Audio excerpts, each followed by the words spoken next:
إن الحمد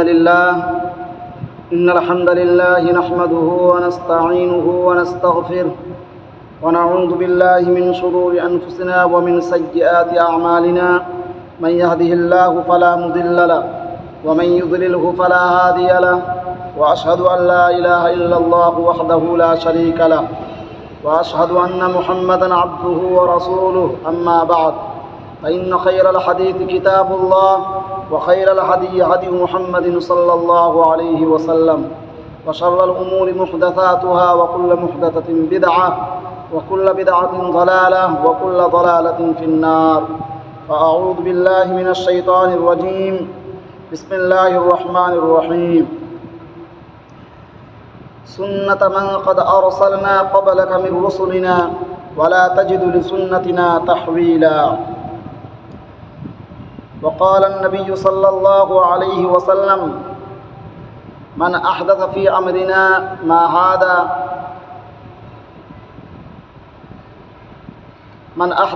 أمرنا هذا ما ليس منه فهو رد وقال الله تعالى وأن هذا صراطي مستقيما فاتبعوه ولا تتبعوا السبل فتفرق بكم عن سبيله ذلكم وصاكم به لعلكم تتقون। সমস্ত প্রশংসা যাবতীয় গুণগান গুণকীর্তন হামদ সানা সে মহান সর্বশক্তিমান আল্লাহ রাব্বুল আলামিনের জন্য, যে মহান আল্লাহ রাব্বুল আলামিন আমাদেরকে তিনি সৃষ্টির সেরা করে সৃষ্টি করেছেন, তাই তার শুকরিয়া আদায় করি আলহামদুলিল্লাহ। তারপরে মানবতার মুক্তির সনদ, মানবতার মুক্তির দূত, আখির নবী, শেষ নবী, রহমাতুল্লিল আলামিন, সাইয়্যিদুল মুরসালিন, তার উপর, তার পরিবারের উপর, সাহাবাদের উপর, সমস্ত মুমিন মুমিনাতের উপর সহস্র দরুদ ও শান্তির ধারা বর্ষিত হোক। আল্লাহুম্মা সাল্লি আলাইহি আল্লাহুম্মা বারিক আলাইহি।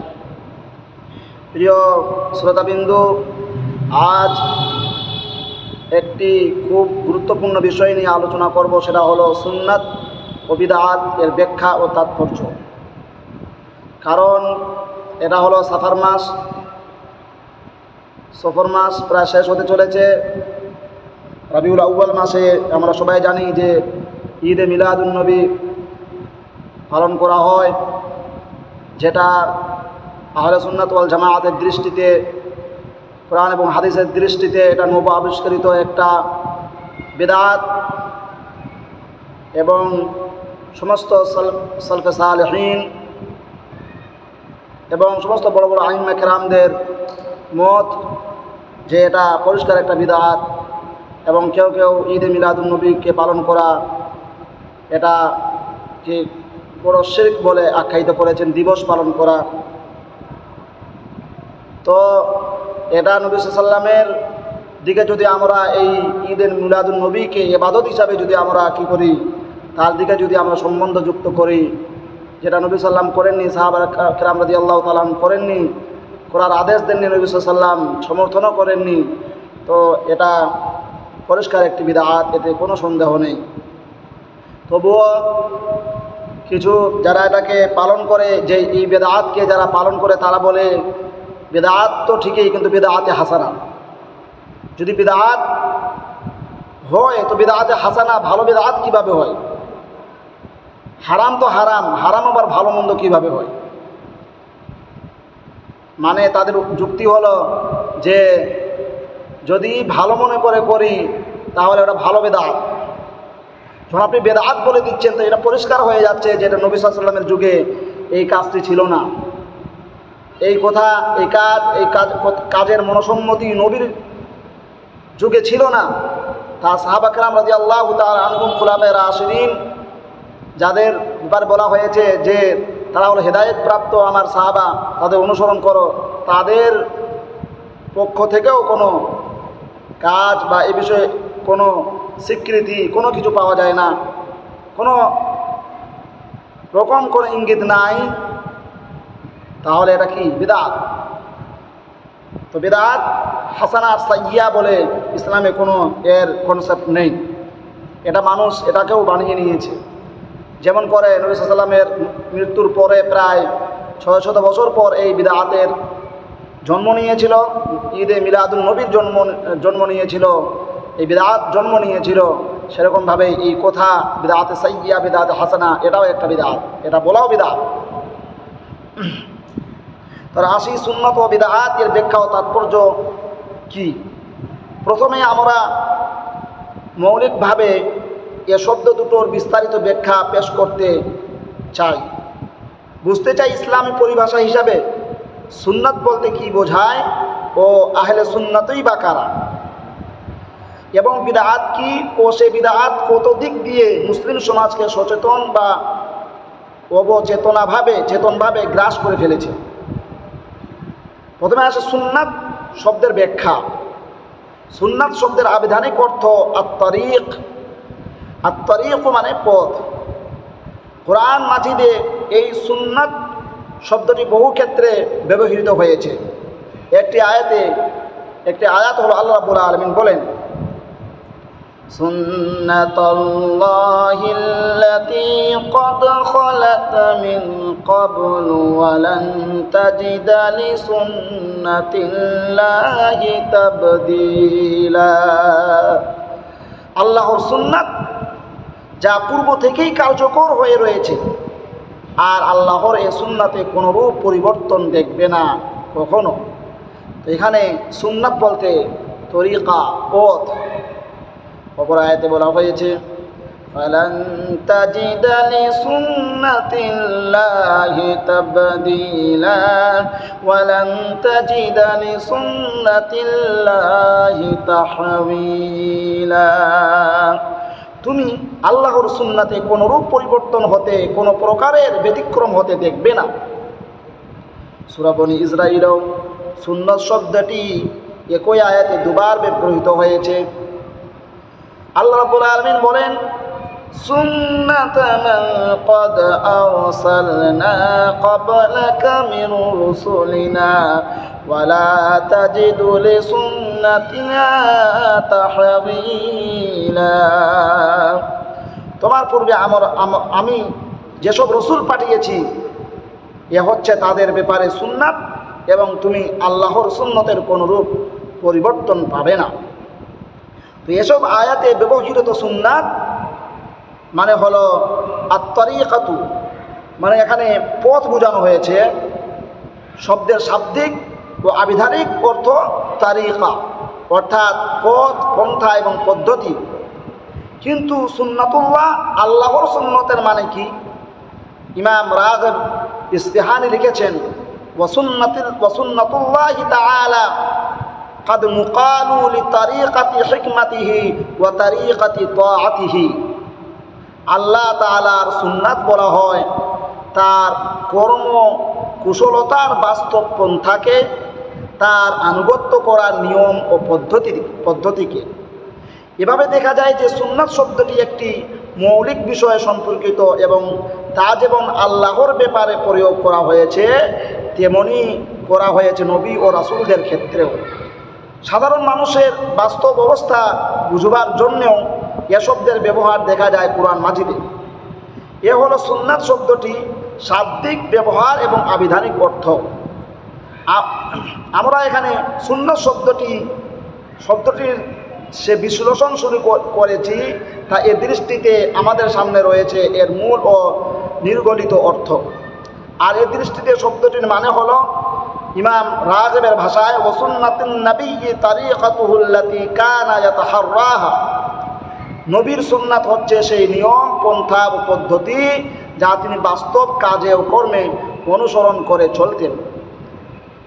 আর আল্লামা মুহাম্মদ বশির সাহসওয়ানির ভাষায় সুন্নাত হলো আত-তরিকাতুল মাখসুসাতুল মাসলুকাতুল মুত্তাবাআতু বিল ফি'লি ফি আমরিদ দ্বীনি ফি'লান ওয়া তারাকান মিন আহদিন নবী সাল্লাল্লাহু আলাইহি ওয়াসাল্লাম। সেই বিশেষ পথ, পন্থা ও পদ্ধতি যা নবী করিম সাল্লাল্লাহু আলাইহি সাল্লাম এর সময় থেকেই দিন ইসলামের ব্যাপারে কোনো কাজ করার বা না করার দিক দিয়ে বাস্তবভাবে অনুসরণ করা হয়, যার উপর দিয়ে চলাচল করা হয়। কিতাবুল মুবসুত এর কিতাবুল কাজী অধ্যায়ে সুন্নাত শব্দের ব্যাখ্যা করা হয়েছে এ ভাষায়, সুন্নাতুন মুত্তাবাআতুন আই তারিকাতুন মাসলুকাতুন ফিদ্দীনি ইয়াজিবু ইত্তিবাউহা আলা কুল্লি হালিন। সুন্নাত দ্বীন ইসলামের এমন এক অনুসৃত কর্মপদ্ধতি যা অনুসরণ সকল অবস্থায় ওয়াজিব বা কর্তব্য। আল্লামা আব্দুল আজিজ আল হানাফি লিখেছেন, লফজুস সুন্নতি শামিলুন লিকাউলির রাসূলি ওয়া ফা'লিহি আলাইহি সালামি ওয়া তাতলুকু আলা তারিকাতির রাসূলি ওয়াস সাহাবাতি। সুন্নাত শব্দ বোঝায় রাসূল করিম সাল্লাল্লাহু আলাইহি সাল্লামের কথা এবং কাজ, আর তা রাসূল করিম সাল্লাল্লাহু আলাইহি সাল্লাম সাহাবায়ে কেরামের বাস্তব কর্মনীতি বুঝাবার জন্য ব্যবহৃত হয়। আল্লামা সাফিউদ্দিন আল হাম্বালি লিখেছেন, আস-সুন্নাতু মা ওয়ারাদা আনিন নবী সাল্লাল্লাহু আলাইহি ওয়াসাল্লাম মিন কাউলিন গায়রিল কুরআনি আও ফি'লিন আও তাকরীরিন। কুরআন ছাড়া রাসূলের যে কথা, যে কাজ বা অনুমোদন বর্ণনার সূত্রে পাওয়া গেছে তাই সুন্নাত। মনে রাখতে হবে, এখানে সুন্নাতের সেই অর্থ আলোচ্য নয় যা হাদিস বিজ্ঞানীরা পরিভাষা হিসাবে গ্রহণ করেছেন, সেই অর্থও নয় যা ফিকহ শাস্ত্রে গ্রহণ করা হয়েছে। হাদিস বিজ্ঞানীদের পরিভাষায় সুন্নাত হচ্ছে রাসূল করিম সাল্লাল্লাহু আলাইহি ওয়াসাল্লাম এর মুখের কথা, কাজ ও সমর্থন অনুমোদনের বর্ণনা। তাকে প্রচলিত কথায় বলা হয় হাদিস।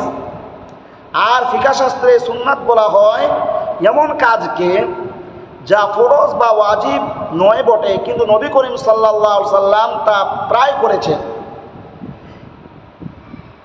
আমি যেই বইটা থেকে, যে গ্রন্থটি থেকে এই দাস দিচ্ছি, তিনি বলেছেন এই গ্রন্থে এ দুটো সুন্নাতের কোনোটি আলোচ্য নয়। এখানে আলোচ্য হচ্ছে সুন্নাত তার মূলগত অর্থের দিক দিয়ে, যা মৌলিক আদর্শ, রীতিনীতি, পন্থা ও পদ্ধতি বোঝায়।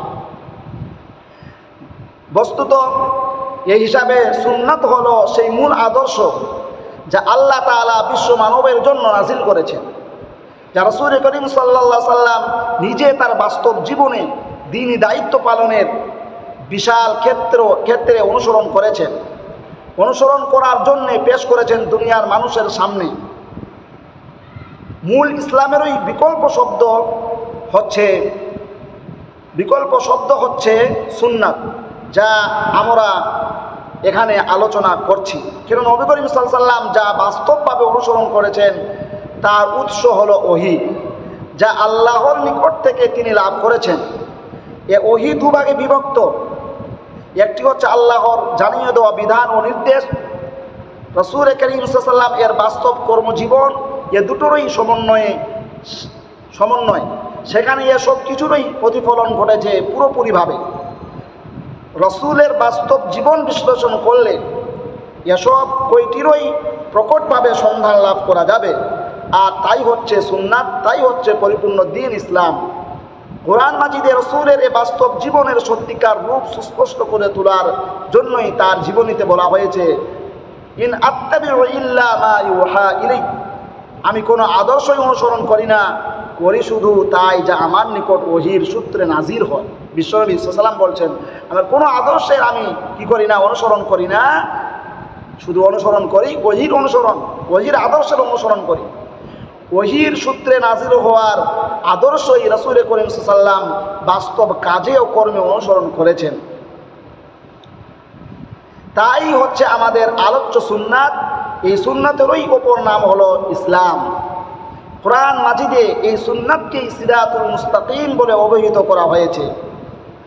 রাসূলের জীবনেতে কোরআন মাজিদে ঘোষণা করা হয়েছে, ওয়া আন্না হাদা সিরাতি মুস্তাকিমান ফাত্তাবিউহু। নিশ্চয়ই এ হচ্ছে আমার সঠিক সরল দৃঢ় পথ, অতএব তোমরা এই পথেই অনুসরণ করে চলবে।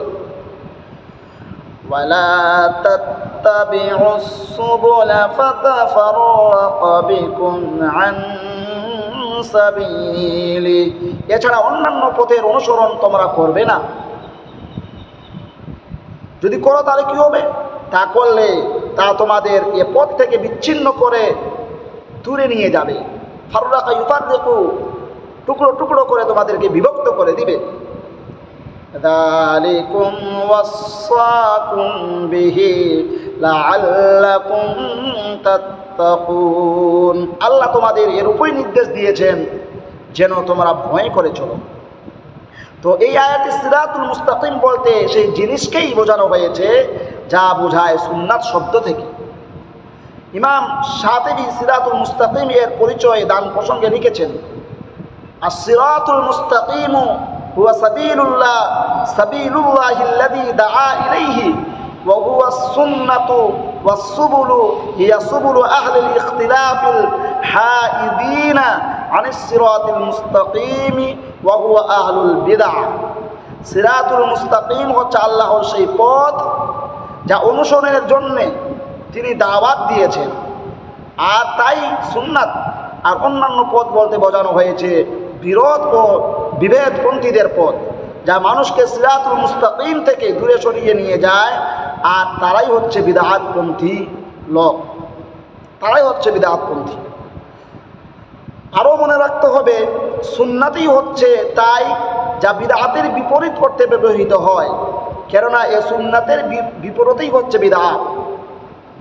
এবার বিদআত শব্দের ব্যাখ্যা, ইমাম রাগিব বিদআত শব্দের অর্থ লিখেছেন, ইনশাউ সানাআতি বিলা ইতিদাইন ওয়া ইকতিদাইন, কোনরূপ পূর্ব নমুনা না দেখে এবং অন্য কিছুর অনুসরণ না করে কোনো কার্য নতুনভাবে সৃষ্টি করা। আর দিনের ক্ষেত্রে যে বিদআত তার সংজ্ঞা হিসাবে লিখেছেন, ওয়াল বিদআতু ফিল মাযাহিবি ইরাদু কাউলিন লাম ইয়াস্তান্না কাইলুহা ওয়া ফাইলুহা ফিহি বিসাহিবিশ শরীআতি ইমাইলুহাল মুতাকাদ্দিমাতু ওয়া উসুলুহাল মুতকিনাতু। দিনের ক্ষেত্রে বিদআত হচ্ছে এমন কোনো কথা উপস্থাপন করা যার প্রতি বিশ্বাসী ও যার অনুসারী লোক কোনো শরীয়ত প্রবর্তক বা প্রচারকের আদর্শে আদর্শবান নয়, শরীয়তের মৌল নীতি ও সুষ্ঠু পরিচ্ছন্ন আদর্শের সাথেও যার কোনো মিল নেই। অর্থাৎ শরীয়ত প্রবর্তক যে কথা বলেননি সে কথা বলা এবং তিনি যা করেননি এমন কাজকে আদর্শরূপে গ্রহণ করা, তাই হচ্ছে বিদআত। ইমাম নববী বিদআত শব্দের অর্থ লিখেছেন, আল বিদআতু কুল্লু শাইইন উমিলা আলা গায়রি মাসালিন সাবাক, এমন সব কাজ করা বিদআত যার কোনো পূর্ব দৃষ্টান্ত নেই। আল বিদআতু কুল্লু শাইইন উমিলা আলা গায়রি মাসালিন সাবাকা। আর আল্লামা মুল্লা আলী আল কারি লিখেছেন, শরীয়তের পরিভাষায় বিদআত হলো ইহদাসু মা লাম ইয়াকুন ফি আহদি রাসূলিল্লাহি সাল্লাল্লাহু আলাইহি ওয়াসাল্লাম, রাসূলের যুগে ছিল না এমন নীতি ও পথকে সম্পূর্ণ নতুনভাবে প্রবর্তন করা, এটাই হলো বিদআত। ইমাম শাতিবী লিখেছেন, আরবি ভাষায় বলা হয় ইউকালু ইবতাদা ফুলানুন বিদআতুন ইউনি ইবতিদাআন তরিকাতুন লাম ইয়াসবাকুহু ইলাইহা সাবিকুন। অমুক লোক বিদআত করেছে, আর তার মানে বোঝা হয় অমুক লোক নতুন পন্থার উদ্ভাবন করেছে যা ইতিপূর্বে কারো দ্বারাই অনুসৃত হয়নি। আর এই জন্যই নব উদ্ভাবিত কাজকেই বিদআত বলা হয় এবং অনুসরণের জন্য নতুন পন্থা বের করাকে বলা হয় ইবতিদা। আর এর ফলে যে কাজটি সংঘটিত হয় তাকে বলা হয় বিদআত। তিনি আরো লিখেছেন, ওয়ালা মা'না লিল বিদআতি ইল্লা আন ইয়াকুনা আল ফি'লু মান ইতিকাদিল মুবতাদি'i শারআন ওয়া লাইসা বিশুরু'in ওয়া লাইসা বিমাশরু'in। বিদআত তখনই বলা হবে যখন বিদআতি কোনো কাজকে শরীয়ত মোতাবেক কাজ বলে মনে করবে অথচ তা মূলত শরীয়ত মোতাবেক নয়, এছাড়া আর অন্য কোনো অর্থ নেই। তার মানে শরীয়ত মোতাবেক নয় এমন কাজকে শরীয়ত মোতাবেক কাজ মনে করা, বিশ্বাস করা, আকীদা হিসাবে বিশ্বাস করে নেওয়া, এগুলোই হচ্ছে প্রকৃতপক্ষে বিদআত। অন্যত্র লিখেছেন, ফামিন হাদাল মা'না মা'নি সুম্মিউল আমালুল্লাযী লা দালিলা আলাইহি ফিশ শারঈ বিদআতুন। এ কারণেই এমন কাজকেও বিদআত নাম দেওয়া হয়েছে যে কাজের সমর্থনে শরীয়তের কোনো দলিল নেই, তা হলো বিদআত। ফাল বিদআতু ইদান ইবারাতুন আন তারিকাতিন ফিদ দীনি মুখতারাআতুন তুযাহি আশ-শরীআতা ইউকসাদু বিস-সুলুকি আলাইহাল মুবালিগাতু ফিত তাআব্বুদি লিল্লাহি সুবহানাহু। মোট কথা দাঁড়ালো এই যে বিদআত বলা হয় দ্বীন ইসলামের এমন কর্মনীতি বা কর্মপন্থা চালু করাকে যা শরীয়তের বিপরীত এবং যা করে আল্লাহর বندگির ব্যাপারে অতিশয্য ও বাড়াবাড়ি করাই হয় লক্ষ্য।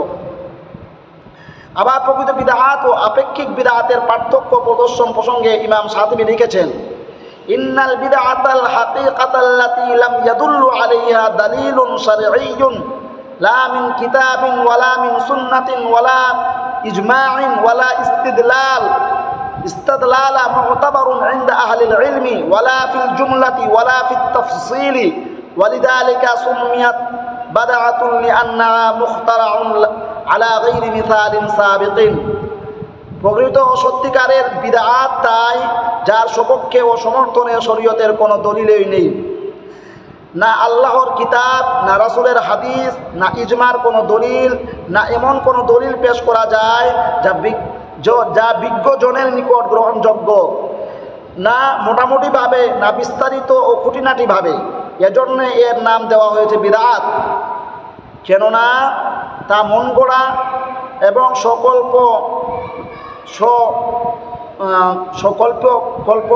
কল্পিত শরীয়তে যার কোনো পূর্ব দৃষ্টান্ত নেই। প্রখ্যাত হাদিসবিদ ইমাম খাত্তাবী বিদআতের সংজ্ঞা দিয়েছেন এ ভাষায়, কুল্লু শাইইন উহদিতা আলা গায়রি আসলিন মিন উসুলিদ দ্বীন ওয়া আলা গায়রি ইবারাতিহি ওয়া কিয়াসিহি ওয়া মা কানা মাবসিয়ান আলা কওয়াইদিল উসুলি ওয়া মারদুদুন ইলাইহা ফালাইসা বিবিদআতুন ওয়ালা যালালা। যে মত বা নীতি দ্বীনের মূলনীতির ওপর প্রতিষ্ঠিত নয় কোনো দৃষ্টান্ত এবং কিয়াস সমর্থিত, এমন যাই নবোদ্ভাবিত করা হবে, নব আবিষ্কৃত করা হবে তাই বিদআত। কিন্তু যা দ্বীনের মূলনীতি মোতাবেক তারই ভিত্তিতে গঠিত তা বিদআতও নয় এবং গুমরাহিও নয়।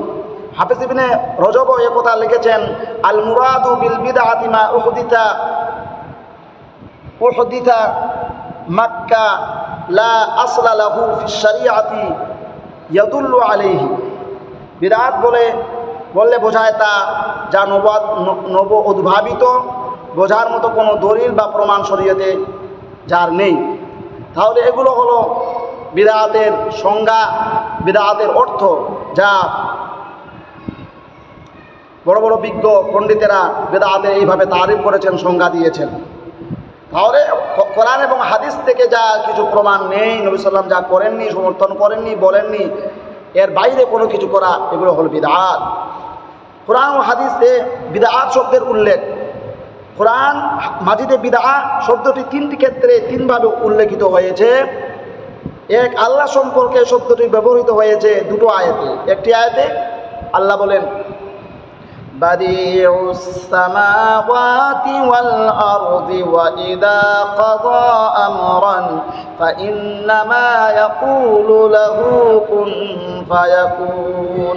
আসমান জমিনের সম্পূর্ণ নবভবনকারী, নতুন সৃষ্টিকারী তিনি যখন কোনো কাজের ফয়সলা করেন তখন তাকে শুধু বলেন হও, অমনি তা হয়ে যায়। অপর আয়াত আল্লাহ রাব্বুল আলামিন বলেছেন, বাদিউস সামাওয়াতি ওয়াল আরদ আন্না ইয়াকুনু লাহু ওয়ালাদুন ওয়া লাম তাকুন লাহু সাহিবাহ ওয়া খালাকা কুল্লা শাইইন ওয়া হুয়া বিকুল্লি শাইইন আলীম। তিনি তো আসমান জমিনের নব সৃষ্টিকারী, তার সন্তান হবে কোত্থেকে, কেমন করে হবে তার স্ত্রী, তিনি তো সব জিনিস সৃষ্টি করেছেন আর তিনি সব বিষয়ে অবহিত। এ দুটো আয়াত আল্লাহ তাআলা আসমান জমিনের বাদিউন পূর্ব দৃষ্টান্ত, পূর্ব উপাদান ও পূর্ব প্রস্তুতি ছাড়াই সৃষ্টিকারী বলা হয়েছে। দ্বিতীয়, রাসূল করিম সাল্লাল্লাহু আলাইহি ওয়াসাল্লাম এর জীবনীতে তার নিজের সম্পর্কে বলা একটি আয়াতে এ শব্দটিতে ব্যবহৃত হয়েছে এভাবে যে কুল মা কুনতু বিদআন মিনার রুসুলি ওয়া মা আদরি মা ইউফআলু বি ওয়ালা বিকুম। বলো হে নবী, আমি কোনো অভিনব প্রেরিত ও নতুন কথা প্রচারক রাসূল হয়ে আসিনি। আমি নিজেই জানি না আমার সাথে কীরূপ ব্যবহার করা হবে, তোমাদের সাথে কি করা হবে তাও আমার অজ্ঞাত। আর তৃতীয় এই শব্দটি বিরত হয়েছে বনি ইসরাইলের এক অংশের লোকদের বিশেষ ধরনের আমলের কথা বলতে গিয়ে। আয়াতটি হলো এইভাবে ওয়ারাহাবানিয়াতা ইনবিতাদাউহা মা কাতাবনাহা আলাইহিম ইল্লা ইবতিগাআ রিদওয়ানিল্লাহ। এবং অত্যধিক ভয়ের কারণে গৃহীত কৃচ্ছ সাধনা ও বৈরাগ্য নীতি তারা নিজেরাই রচনা করে নিয়েছে। আমরা তাদের ওপর এ নীতি লিখে ফরজ করে দেইনি, বরং আল্লাহ সন্তুষ্টি সন্ধানকেই তাদের জন্য বিধিবদ্ধ করে দিয়েছিলাম। তো এইভাবে করে আমরা কোরআন এবং হাদিস থেকে বিদআত এবং সুন্নাতের সংজ্ঞা আমরা বুঝতে পারলাম। এখানে রাহবানিয়াতকে বিদআত বলা হয়েছে, যা আল্লাহ তাআলা ব্যবস্থা করে দেননি, লোকেরা নিজেদের তরফ থেকে রচনা করে নিয়েছে। এখানে যে বিদআতের কথা বলা হয়েছে সুন্নাতের বিপরীত শব্দ হিসাবে। আর এই কিতাবে, এই গ্রন্থে আমাদের তাই আলোচ্য বিষয়। এই কিতাবের সুন্নাত ও বিদআত যে কিতাব থেকে আমি দার্স দিচ্ছি, তিনি বলছেন যে এই গ্রন্থে আমাদের তাই আলোচ্য বিষয়। এই আয়াত থেকে যে কথাটি স্পষ্ট হয়ে ওঠে তা হলো আল্লাহ বান্দাদের জন্য যে বিধিবিধান দেননি, বান্দারা নিজেদের ইচ্ছে মতো যা রচনা করে নিয়েছে তাই বিধান। পক্ষান্তর আল্লাহ যা কিছু লিখে দিয়েছেন, বিধিবদ্ধ করে দিয়েছেন, যা করতে আদেশ করেছেন তা করা বিদআত নয়। এখান থেকে বিদআত সংক্রান্ত মূল সংজ্ঞা ও ভাবধারা স্পষ্ট আভাস পাওয়া গেল। সূরা আল কাহাফ এর এক আয়াতে বিদআত শব্দের এ অর্থের দিকে ইঙ্গিত করা হয়েছে সম্পূর্ণ ভিন্ন ভাষায়। আল্লাহ রাব্বুল আলামিন বলেন, যারা বিদআত করে তাদের কথা বলেছেন, কুল হাল নুনাব্বিউকুম বিল আখসারিনা আ'মালা আল্লাযীনা যাল্লা সা'য়ুহুম ফিল হায়াতিদ দুনিয়া ওয়া হুম ইয়াহসাবুনা আন্নাহুম ইউহসিনুনা সুনআ। বলো হে নবী, আমলের দিক দিয়ে সবচেয়ে ক্ষতিগ্রস্ত লোকদের কথা কি তোমাদের বলবো? তারা হচ্ছে এমন লোক যাদের যাবতীয় চেষ্টা সাধনায় দুনিয়ার জীবনে বিভ্রান্ত হয়ে গেছে, আর তারাই আবার মনে মনে ধারণা করে যে তারা খুবই ভালো কাজ করেছে। বিদআতীদেরকে আপনারা দেখবেন যে তারা যে কাজগুলো করে খুব আগ্রহের সঙ্গে করে, নামাজ, রোজা, হজ, যাকাত ইত্যাদি, এগুলোর থেকে সেগুলোকে বেশি প্রাধান্য দেয়, সেগুলোকে বেশি ভালোবাসে। বছরে দুইটা ঈদ, ঈদুল ফিতর, ঈদুল আজহার থেকেও সেই দিনগুলোকে তারা বেশি ভালোবাসে, বেশি আনন্দের সঙ্গে উদযাপিত করে। যেমন ঈদে মিলাদুন নবী, যেমন একটা ঈদে মিলাদুন নবী করে, আর একটা করে জুলুস বের করে ইমাম হুসেনকে লক্ষ্য করে তারা যে মাতম করে, এটাও এক ধরনের তাদের একটা খুশির দিন। আর এই দিনগুলোকে তারা এমনভাবে উদযাপিত করে, এত খুশির সঙ্গে, আনন্দের সঙ্গে, আল্লাহ এবং তার রাসূল যে মুসলমানদেরকে বছরে যে দুইটি ঈদ দিয়েছেন সেগুলো এগুলোর কাছে হার মেনে যায়। যেগুলো কোরআন এবং হাদিসে রাসূল এবং তার জীবনে, তার সাহাবীদের জীবনে যেসব আমলের কোনো দৃষ্টান্ত নমুনা পাওয়া যায় না, সেগুলো নিয়ে তারা এত মাতামাতি, এত টাকা খরচ, এত কিছু যা করতে নিষেধ করা হয়েছে, সেই বিষয়টিকে নিয়ে আজ এত মাতামাতি, এত ভালোবাসার সঙ্গে সেটা পালন করা হচ্ছে। আমার বন্ধুগণ, তো এগুলো হলো আল্লাহ এবং তার রাসূলের সঙ্গে বিরোধিতা। আল্লাহ নবীকে ভালোবাসা না, আল্লাহ নবীকে ভালোবাসতে হবে, তার কথার অনুসরণ করতে হবে, তার কর্মে, তার আদর্শের অনুসরণ করতে হবে। আমরা দুঃখের বিষয় বলতে গেলে আমার বলতে হয় যে কিছু আমাদের মুসলমান সমাজের মধ্যে কিছু বিদআতি ভাইয়েরা তারা এগুলো কাজ করে থাকে। এটা আল্লাহ এবং তার রাসূলের সঙ্গে এক ধরনের কি বিরুদ্ধাচারণ করা, যে আল্লাহ এবং তার রাসূলের বিরুদ্ধাচারণ করে তারা মুমিনদের পথ থেকে, আল্লাহর দেওয়া পথ থেকে তারা বিচ্ছিন্ন হয়ে গেছে, পথভ্রষ্ট হয়ে গেছে। আল্লাহ রাব্বুল আলামিন বলেন, وَمَن يُشَاقِقِ الرَّسُولَ مِن بَعْدِ مَا تَبَيَّنَ لَهُ الْهُدَى وَيَتَّبِعْ غَيْرَ سَبِيلِ الْمُؤْمِنِينَ نُوَلِّهِ مَا تَوَلَّى وَنُصْلِهِ جَهَنَّمَ وَسَاءَتْ مَصِيرًا। যে ব্যক্তি সঠিক হেদায়েতের পথ স্পষ্ট উজ্জ্বল হয়ে ওঠার পরও রাসূল করিম সাল্লাল্লাহু আলাইহি সাল্লামের বিরুদ্ধাচরণ করবে এবং মুমিন সমাজের সুন্নতি আদর্শকে বাদ দিয়ে অন্য কোনো পথ ও আদর্শের অনুসরণ করবে, আমরা তাদের সেই পথেই চলতে দেব। আল্লাহ বলছেন, আমি তাদেরকে সেই পথেই চলতে দেব। তারা সেটাকেই ভালো মনে করবে এটাই আমাদের ভালো কাজ। আর কিয়ামতের দিন তাদের পৌঁছে দেব জাহান্নামে। বস্তুত জাহান্নাম অত্যন্ত খারাপ জায়গা। এই আয়াতটি সুন্নাত ও কুরআনী দলিলসমূহের অন্যতম, যে হেদায়েতের সুস্পষ্ট প্রতিভাত হয়ে ওঠার কথা এখানে বলা হয়েছে। মূলত তাই সুন্নাত, যে সুন্নতই হেদায়েতের একমাত্র রাজপথ। কেননা আল্লাহর কালাম এবং আল্লাহর অস্পষ্ট ওহী খফি অনুযায়ী তার কথা ও কাজের মাধ্যমে সুন্নাতের এই আদর্শকেই তিনি উদ্ভাসিত করে তুলেছেন। রাসূলের তৈরি সমাজের মুমিনগণ এই পথ অনুসরণ করেই চলতেন।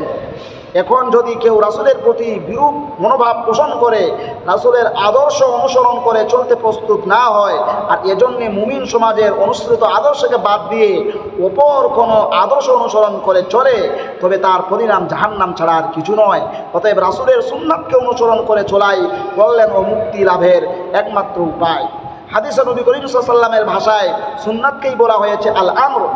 হযরত আয়েশা রাদিয়াল্লাহু তাআলা আনহা এর বর্ণিত একটি হাদিসে বলা হয়েছে, নবী করিম সাল্লাল্লাহু আলাইহি ওয়াসাল্লাম ঘোষণা করেছেন, মান আহদাতা ফি আমরিনা হাদা মা লাইসা মিনহু ফাহুয়া রাদ্দুন। যে লোক আমার এই শরীয়তে, এই জিনিসে এই দিনের মধ্যে এমন কোন জিনিস নতুন শামিল বা উদ্ভাবন করবে যা বা মূলত এই জিনিসের অন্তর্ভুক্ত নয়, তাই হবে প্রত্যাহিত, তাকে রিজেক্ট করে দেওয়া হবে, বাতিল বলে গণ্য করা হবে।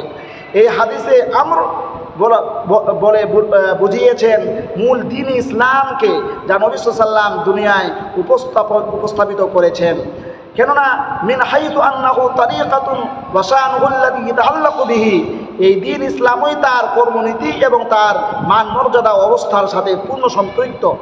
আল্লামা কাজী ইয়াজ এই হাদিসের অর্থ বলেছেন এই ভাষায়, মান আহাদাতা ফিল ইসলামি